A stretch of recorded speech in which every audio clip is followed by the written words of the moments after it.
আসসালামু আলাইকুম। আজকের ভিডিওতে দেখাবো কিভাবে আপনার রাউটারের ওয়াইফাই হাইড করবেন। এর ফলে আপনার ওয়াইফাই সাধারণ ওয়াইফাই তালিকায় দেখা যাবে না। চলুন শুরু করি। প্রথমে আপনার মোবাইল বা কম্পিউটারকে রাউটারের সাথে কানেক্ট করুন। এরপর ব্রাউজার খুলে রাউটারের আইপি অ্যাড্রেস লিখুন। এখন রাউটারের ইউজারনেম এবং পাসওয়ার্ড দিয়ে লগইন করুন।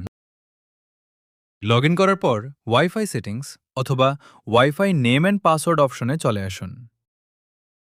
দেখুন, এখানে আমার ওয়াইফাই নেম দেখা যাচ্ছে। এর ঠিক নিচেই হাইড ওয়াইফাই নামে একটা অপশন রয়েছে। এখন আমি ওয়াইফাই নেম চেঞ্জ করবার পরে এখন আমি হাইড ওয়াইফাই অপশনটিতে টিক চিহ্ন দিচ্ছি। টিক দেওয়ার পর নিচে থাকা ওকে বাটনে ক্লিক করুন। ব্যাস, আপনার কাজ শেষ। এখন থেকে আপনার ওয়াইফাই সাধারণ ওয়াইফাই তালিকায় দেখা যাবে না। কেউ ওয়াইফাই সার্চ করলেও আপনার নেটওয়ার্ক নেম দেখতে পাবে না।